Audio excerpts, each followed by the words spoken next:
ಈಗ ಕರ್ನಾಟಕದಲ್ಲಿ 3 ವರ್ಷ ಮುಖ್ಯಮಂತ್ರಿ ಯಾರು ಅನ್ನೋದಾಯಿತು. ಈಗ 3 ತಿಂಗಳಿಂದ ಮಂತ್ರಿಗಳು ಯಾರು ಅನ್ನುವಂಥ ಗೊಂದಲದಲ್ಲಿ ರಾಜ್ಯ ಸರ್ಕಾರ ಇದೆ. 3 ವರ್ಷ ಇಡೀ ಅದನ್ನೇ ಮಾಡಿದ್ದು. ಈಗ 3 ತಿಂಗಳಿಂದ ನಮಗೆ ಯಾವ ಮಂತ್ರಿಗಳು, ಯಾವ ಇಲಾಖೆಗೆ ಯಾವ ಮಂತ್ರಿಗಳು ಅನ್ನೋದು ನಮಗೆ ಇನ್ನೂ ಸರಿಯಾಗಿ ಗೊತ್ತಾಗ್ತಾ ಇಲ್ಲ. ಈಗ ಕರ್ನಾಟಕದಲ್ಲಿ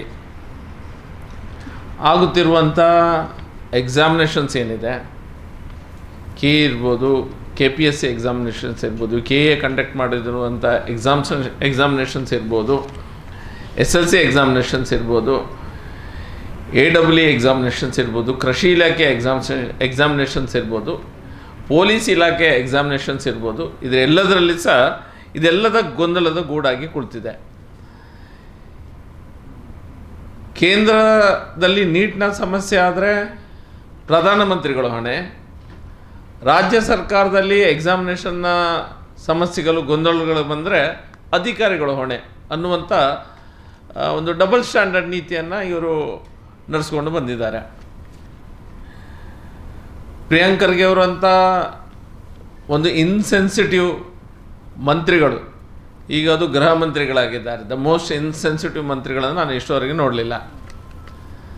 ಅವರ ಇಲಾಖೆಯಲ್ಲೇ ದೊಡ್ಡದಾದ ಭ್ರಷ್ಟಾಚಾರ ಎಲ್ಲ ಕಡೆ ನಡೀತಾ ಇದೆ. ಮೊನ್ನೆ ಉಡುಪಿ ಜಿಲ್ಲೆಯಲ್ಲಿ ಆಯಿತು, ಎಲ್ಲ ಕಡೆ ನಡೀತಾ ಇದೆ. ಅದು ಒಂದು ಕಡೆ.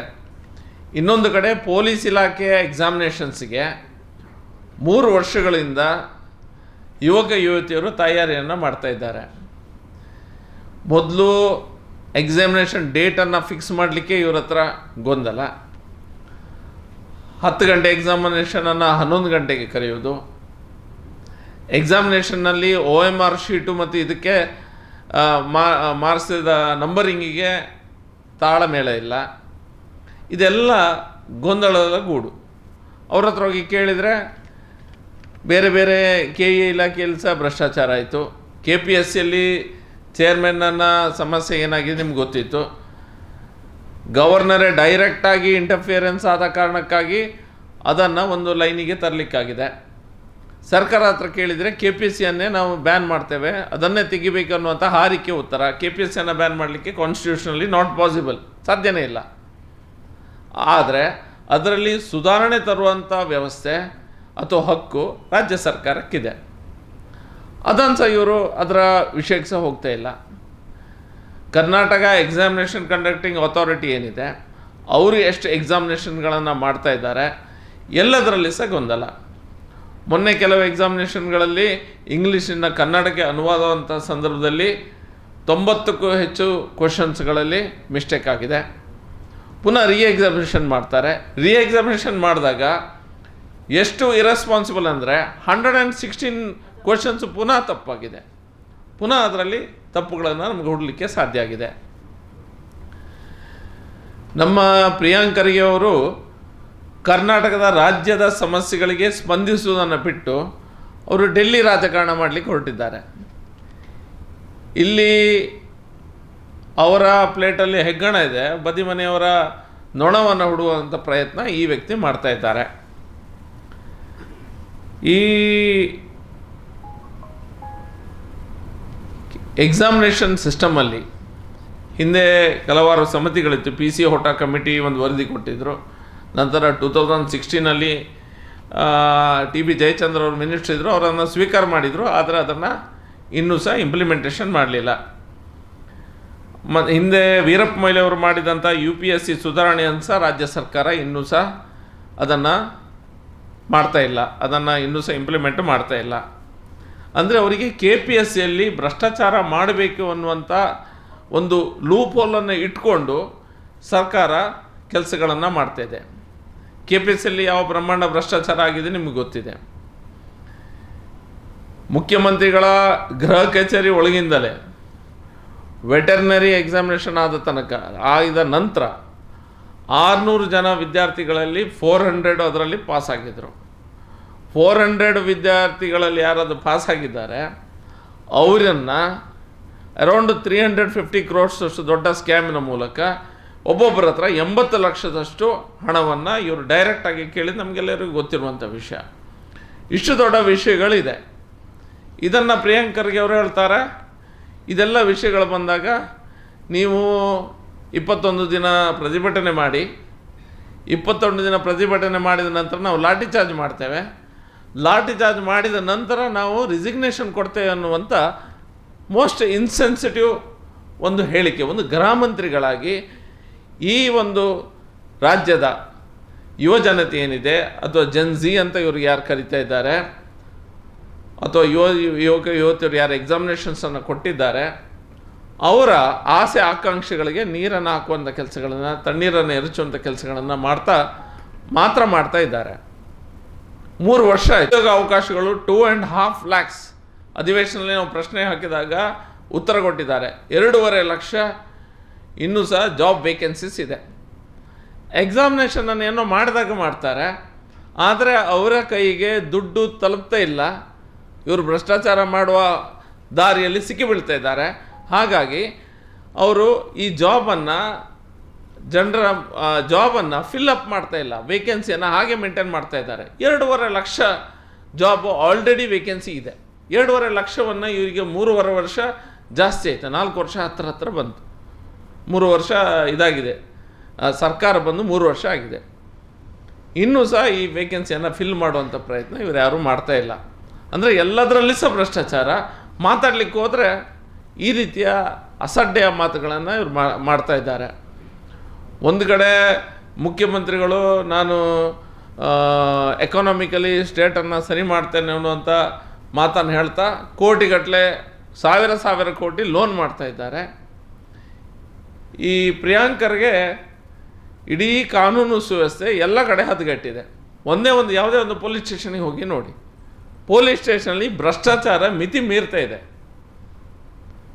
ಮಿತಿ ಮೀರಿದಂಥ ಭ್ರಷ್ಟಾಚಾರ. ಹೆಣ್ಮಕ್ಕಳು ಇನ್ನೂ ಸಹ ಸಾಯಂಕಾಲ ಆದ ನಂತರ ಬೆಂಗಳೂರು ಮತ್ತು ಕೆಲವು ಪೇಟೆಗಳಲ್ಲಿ ಹೊರಗೆ ಬರಲಿಕ್ಕೆ ಹೆದರ್ತಾ ಇದ್ದಾರೆ. ವಿದ್ಯಾರ್ಥಿಗಳಿಗೆ ಸಹ ಹೆದರ್ತಾ ಇದ್ದಾರೆ. ಡ್ರಗ್ಸಿನ ಹಾವಳಿ ಎಲ್ಲ ಕಡೆ, ಎಲ್ಲೆಲ್ಲಿ ಎಜುಕೇಷನ್ ಇನ್ಸ್ಟಿಟ್ಯೂಷನ್ಸ್ ಇದೆ ಅಲ್ಲೆಲ್ಲ ಕರೆಕ್ಟಾಗಿ ನಡೀತಾ ಇದೆ. ಯಾವುದೇ ಇವ್ರ ಕಡೆಯಿಂದ 3-4 ತಿಂಗಳಿಗೆ ಒಂದು ಸತಿ ಒಂದು ಡ್ರಗ್ ಹಾಲ್ ಇಷ್ಟು ಡ್ರಗ್ಸನ್ನು ಹಿಡಿತಾರೆ. ಪುನಃ ಅದೇ ರೀತಿಯ ವ್ಯವಸ್ಥೆ. ಅದ್ರ ಬಗ್ಗೆ ಸಹ ಯಾವುದೇ ರೀತಿಯಾದ ಪ್ರೋಆ್ಯಕ್ಟಿವ್ ಡಿಸಿಷನ್ಸ್ ಏನು ಸಹ ಸರ್ಕಾರದಿಂದ ಆಗ್ತಾಯಿಲ್ಲ. ಪ್ರೋಆ್ಯಕ್ಟಿವ್ ಡಿಸಿಷನ್ಸ್ ಯಾಕೆ? ನೀವು ಯೂರಿನ್ ಟೆಸ್ಟ್ ಮಾಡೋದನ್ನು ರ್ಯಾಂಡಮ್ ಆಗಿ ಎಲ್ಲ ಕಾಲೇಜ್ಗಳಲ್ಲಿ ಎಲ್ಲ ಸ್ಟೂಡೆಂಟ್ಸನ್ನು ಅಥವಾ ಪೇರೆಂಟ್ಸನ್ನು ಕೂರ್ತು ಅದರ ಬಗ್ಗೆ ಮೀಟಿಂಗ್ ಮಾಡೋದಿರ್ಬೋದು, ಯಾವುದೇ ವಿಷಯದ ಬಗ್ಗೆ ಪೊಲೀಸ್ ಇಲಾಖೆ ಇರ್ಬೋದು, ಸರ್ಕಾರ ತಲೆ ಹಾಕ್ತಾ ಇಲ್ಲ. ಅಂದರೆ ಅವರೆಲ್ಲರೂ ಸಹ ಸ್ಟೇಟ್ಮೆಂಟಿಗೆ ಸೀಮಿತವಾದಂಥ ಒಂದು ಸರ್ಕಾರ. ಇವರ ಈ ಎಕ್ಸಾಮಿನೇಷನ್ ಬಗ್ಗೆ SLC ಪರೀಕ್ಷೆಗಳಲ್ಲಿ ಪ್ರಶ್ನೋತ್ತರ, SLC ಪರೀಕ್ಷೆಯಲ್ಲಿ ಇಲ್ಲಿ ಎಕ್ಸಾಮಿನೇಷನ್ ಕ್ವಶನ್ ಪೇಪರ್ ಲೀಕ್ ಆಗ್ತದೆ. ಆದರೆ ಅದಕ್ಕೆ ಯಾರೂ ಸಹ ಹೊಣೆಗಾರಿಕೆಯನ್ನು ಯಾರೂ ತೆಗೆದುಕೊಳ್ತಾ ಇಲ್ಲ. ಮಿನಿಸ್ಟ್ರ್ ಅವ್ರ ರಿಸಿಗ್ನೇಷನ್ ಕೊಡಬೇಕಿತ್ತು. ನಿಮ್ಗೆ ಹೇಗೂ ಸಹ ಗೊತ್ತಿದೆ, ಈ ಸರ್ಕಾರ ಆ ವ್ಯವಸ್ಥೆಯಲ್ಲಿ ಇಲ್ಲ. ಭ್ರಷ್ಟಾಚಾರ ಮಾಡಿದವರಿಗೆ ಸ್ವಲ್ಪ ಸಪೋರ್ಟ್ ಮಾಡುವಂಥ ವ್ಯವಸ್ಥೆ ಸರ್ಕಾರದ ಇನ್ಬ್ರೆಡ್ ಸಿಸ್ಟಮಲ್ಲೇ ಇದೆ. ಇದೆಲ್ಲ ವಿಷಯವನ್ನು ನಾವು ಬಾರಿ ಸಾರಿ ಅವ್ರ ಹತ್ರ ಹೇಳಿದರೂ ಸಹ ಯಾವುದೇ ಮಂತ್ರಿಗಳು ಇದನ್ನು ಕುಳಿತುಕೊಂಡು ಸರಿ ಮಾಡುವಂಥ ಪ್ರಯತ್ನ, ಖಾಲಿ ಪ್ರೆಸ್ನವ್ರು ಕರೀತಾರೆ, ಪ್ರೆಸ್ನ ಮೂಲಕ ಹೇಳ್ತಾರೆ, ಬಟ್ ನೋ ಪ್ರೋಆ್ಯಕ್ಟಿವ್ ಆ್ಯಕ್ಷನ್. ಯಾವುದೇ ರೀತಿಯ ಪ್ರೋಆ್ಯಕ್ಟಿವ್ ಆ್ಯಕ್ಷನ್ಸ್ ಈ ಸರ್ಕಾರದಿಂದ ಆಗ್ತಾ ಇಲ್ಲ. KPSC ಎಕ್ಸಾಮ್ಸನ್ನು ಈಗ ಅದನ್ನು ಇವರು 3 ವರ್ಷದಿಂದ ಪುನಃ ಎಕ್ಸಾಮಿನೇಷನ್ ಮಾಡೋದು, ಅದರಲ್ಲಿ ಲೂಪೋಲ್ಸನ್ನು ನೋಡೋದು, ಪುನಃ ಅದ್ರ ಮುಂದೆ ಹಾಕೋದು, ಇದೇ ಆಗ್ತಾಯಿದೆ. ವರ್ಷ ಪೂರ್ತಿ ಈ ನಮ್ಮ ಯುವತಿಯರು ಹಗಲು ರಾತ್ರಿ ಕೂತ್ಕೊಂಡಿದ್ದಕ್ಕೆ ಪ್ರಿಪೇರ್ ಮಾಡ್ತಾರೆ. ಇದು ಸುಲಭ ಇಲ್ಲ. ಇದು ಪ್ರಿಪೇರ್ ಮಾಡ್ತಾರೆ. ಎಲ್ಲೆಲ್ಲಿ ಬಾಡಿಗೆ PGಗಳಲ್ಲೆಲ್ಲ ಮನೆ ಮಾಡಿಕೊಂಡು ಕೂತ್ಕೊಂಡು ಕಲಿತಾ ಇರ್ತಾರೆ. ಕಲಿತು 1 ವರ್ಷ 2 ವರ್ಷ ಕಲಿತಾರೆ. ಈ ಎಕ್ಸಾಮಿನೇಷನ್ ಅನೌನ್ಸ್ ಆದ ನಂತರ ಟೋಟಲಾಗಿ ಅದ್ರ ಹಿಂದೆ ಇರ್ತಾರೆ. ಎಕ್ಸಾಮಿನೇಷನ್ ಮಾಡ್ತಾರೆ. ಎಕ್ಸಾಮಿನೇಷನ್ ಮಾಡಿದ ನಂತರ ಎಕ್ಸಾಮಿನೇಷನ್ ಮುಂದುವರಿಸ್ತಾರೆ. ಎಕ್ಸಾಮಿನೇಷನ್ನ ಪೋಸ್ಟ್ಪೋನ್ ಮಾಡ್ತಾರೆ. ಎಕ್ಸಾಮಿನೇಷನನ್ನು ಕ್ಯಾನ್ಸಲ್ ಮಾಡ್ತಾರೆ. ಯಾವುದೇ ಯೂನಿವರ್ಸಿಟಿ ಇವರೀಗ ಏನು ಯುವ ಜನರ ಬಗ್ಗೆ ಕಾಳಜಿ ಅನ್ನುವ ರೀತಿಯಲ್ಲಿ ರಾಹುಲ್ ಗಾಂಧಿ, ಪ್ರಿಯಾಂಕಾ ಗಾಂಧಿ ಮತ್ತು ಪ್ರಿಯಾಂಕ್ ಖರ್ಗೆ ಇರ್ಬೋದು, ನಮ್ಮ ಮಿನಿಸ್ಟರ್ ಇರ್ಬೋದು, ಯಾವ ಆ್ಯಕ್ಟಿಂಗನ್ನು ಮಾಡ್ತಾ ಇದ್ದಾರೆ. ಒಂದೇ ಒಂದು ಯೂನಿವರ್ಸಿಟಿಯಲ್ಲಿ, ಒಂದೇ ಒಂದು ಕರ್ನಾಟಕ ರಾಜ್ಯದಲ್ಲಿರುವಂಥ ಗೌರ್ಮೆಂಟ್ ಯೂನಿವರ್ಸಿಟಿಗಳಲ್ಲಿ ಯಾವುದೇ ರೀತಿಯ ಫಂಡಿಂಗ್ ಆಗ್ತಾಯಿಲ್ಲ, ಝೀರೋ ಫಂಡೇ ಆಗ್ತಾಯಿಲ್ಲ. ಎಲ್ಲ ಕೋರ್ಸಸ್ಗಳನ್ನು ಇವರು ಮುಚ್ತಾ ಇದ್ದಾರೆ. ಇದನ್ನು ನಾವು ನೋಟ್ ಮಾಡಬೇಕು, ನೀವು ಗಮನಿಸಿ. ಫಾರ್ ಎಕ್ಸಾಂಪಲ್ ಜರ್ನಲಿಸಮ್ ಕೋರ್ಸನ್ನು ಸ್ಟಾರ್ಟ್ ಮಾಡ್ತಾರೆ. ಸಡನ್ನಾಗಿ ಯೂನಿವರ್ಸಿಟಿ ನಮಗೆ ಫಂಡಿಂಗ್ ಇಲ್ಲ ಅಂತ ಆ ಕೋರ್ಸನ್ನು ಬಂದ್ ಮಾಡ್ತಾರೆ. Immediately autonomous universities, private universities ಯಾರು ಇರ್ತಾರೆ, ಆ ಜರ್ನಲಿಸಮ್ ಕೋರ್ಸನ್ನು ಇಮಿಡಿಯೇಟಾಗಿ ಸ್ಟಾರ್ಟ್ ಮಾಡ್ತಾರೆ. ಹಾಗಾದರೆ ಅವರಿಗೆ ಸ್ಟೂಡೆಂಟ್ಸ್ ಸಿಗ್ತಾರೆ, ಯುವಜನತೆ ಅಲ್ಲಿಗೆ ಬರ್ತಾರೆ. ನಮ್ಮ ಗೌರ್ಮೆಂಟ್ ಯೂನಿವರ್ಸಿಟೀಸ್ ಯಾಕೆ ಬರ್ತಾಯಿಲ್ಲ? ಯಾಕಂದರೆ ಇವರ ಪ್ರಯತ್ನ ಆಗ್ತಾಯಿಲ್ಲ, ಇವರು ಇನ್ಫ್ರಾಸ್ಟ್ರಕ್ಚರ್ ಡೆವಲಪ್ಮೆಂಟನ್ನು ಮಾಡ್ತಾಯಿಲ್ಲ. ಎಷ್ಟೋ ವರ್ಷಗಳಿಂದ ಪರ್ಮನೆಂಟ್ ಸ್ಟಾಫ್, ಟೀಚಿಂಗ್ ಸ್ಟಾಫ್ ಇವ್ರ ಹತ್ರ ಇಲ್ಲ. ಇದೆಲ್ಲ ಟೋಟಲ್ ಆಗಿ ಕರ್ನಾಟಕದ ಯುವಜನತೆ ಏನಿದೆ ಅವರಿಗೆ ಸರ್ಕಾರ ಮೋಸ ಮಾಡ್ತಾಯಿದೆ.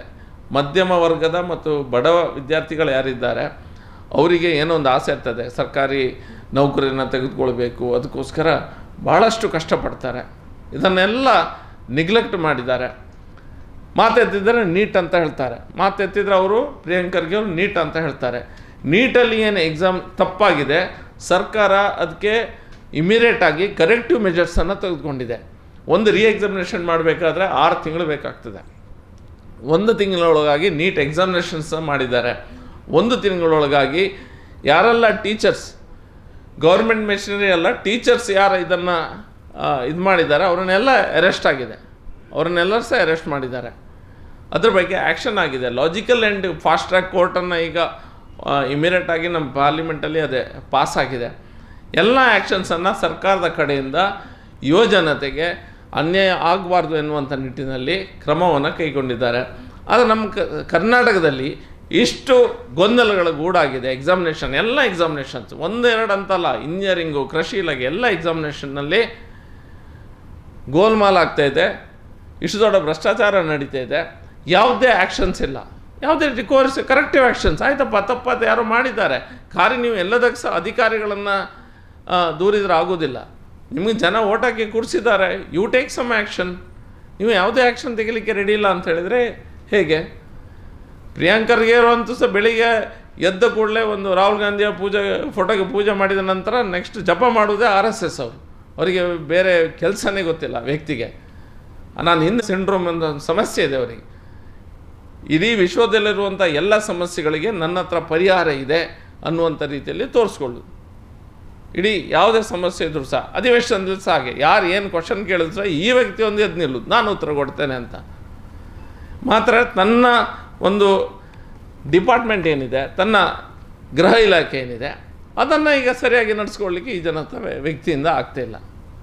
ಟೋಟಲ್ ಕಂಪ್ಲೀಟ್ ಫೇಲಿಯರ್ ಆಗಿದ್ದಾರೆ ಈ ಜನ. ಕರ್ನಾಟಕ ಸರ್ಕಾರ ನಾವು ಇಮಿಡಿಯೇಟಾಗಿ ಈ KE ಮತ್ತು ಈ ಅಥಾರಿಟೀಸ್ ಏನಿದ್ದಾರೆ ಇದನ್ನು ಅವರು ನಮ್ಮ ಡಿಮ್ಯಾಂಡ್ಸ್ ಏನಂತ ಹೇಳಿದರೆ, ಫಸ್ಟು ಇವರು ರಾಜ್ಯ ಸರ್ಕಾರ ಏನು ಹೇಳ್ತಾ ಇದ್ದಾರೆ ಅಂತ ಹೇಳಿದ್ರೆ, ನಾವು ಇಂಟರ್ನಲ್ ಇನ್ವೆಸ್ಟಿಗೇಷನ್ಸ್ ಮಾಡ್ತೇವೆ ಅನ್ನುವಂಥದ್ದು ಹೇಳ್ತಾ ಇದ್ದಾರೆ. ಇಂಟರ್ನಲ್ ಇನ್ವೆಸ್ಟಿಗೇಷನ್ ಅಂತ ಹೇಳ್ತಾರೆ. ನಂತರ CID ಅನ್ನುವಂಥ ಏನೋ ಒಂದು ಇವರಿಗೆ ಬೆಳಿಗ್ಗೆ ಎದ್ದು ಸಲಾಮ್ ಹಾಕೋರು ಅನ್ನೋಕ್ಕಂದು ಕೂರಿಸ್ತಾರೆ. ಇದೆಲ್ಲ ಭ್ರಷ್ಟಾಚಾರ ಅಥವಾ ವಿದ್ಯಾರ್ಥಿಗಳ ವಿಷಯದಲ್ಲಿ ಎಕ್ಸಾಮಿನೇಷನಲ್ಲಿ ಏನೆಲ್ಲ ಗೊಂದಲ ಆಗ್ತಾಯಿದೆ ಅದನ್ನು ಇಮಿಡಿಯೇಟಾಗಿ ಅವರು CBIಗೆ ಈ ತನಿಖೆಯನ್ನು ಒಪ್ಪಿಸಬೇಕು. ಪರೀಕ್ಷೆಗಳನ್ನು ಪಾರದರ್ಶಕವಾಗಿ ಇವರಿಗೆ ಮಾಡಲಿಕ್ಕೆ ಆಗ್ತದೆ. ಪೊಲೀಸ್ ಇಲಾಖೆಯಲ್ಲಿಯೇ ಸ್ವತಃ ಪ್ರಿಯಾಂಕ್ ಖರ್ಗೆಗೆ ಮಾಡಲಿಕ್ಕೆ ಆಗ್ತಾಯಿಲ್ಲ. ಪ್ರಿಯಾಂಕ್ ಖರ್ಗೆ ಬಿಟ್ಟು ಹೋಗಲಿ, ಅವ್ರಿಗೆ ಬೇರೆ ಯಾವುದಾದ್ರೂ ಅವರು ಹೇಗೂ ಸಹ ಅವರಿಗೆ ಕಾಂಟ್ಯಾಕ್ಟ್ ಇದೆ, ಬೇರೆ ಯಾವುದಾದ್ರೂ ಮಿನಿಸ್ಟ್ರಿ ಏನನ್ನು ತೆಗೆದುಕೊಂಡು ಮಾಡ್ಬೋದು ಅಂತ. ಮತ್ತು ನಂಗೆ ಅದು ಗೊತ್ತಿಲ್ಲ. ಅವರು ರಾಜೀನಾಮೆನ ನೀಡಬೇಕು. ಪ್ರಿಯಾಂಕ್ ಖರ್ಗೆ ಅವರು ಈ ವಿಷಯದಲ್ಲಿ ಅವರ ಡಿಪಾರ್ಟ್ಮೆಂಟ್ನಲ್ಲಿ ಆದಂಥ ಗೊಂದಲ ಏನಿದೆ ಅದರಿಂದ ಅವರು ರಾಜೀನಾಮೆನ ನೀಡಬೇಕು.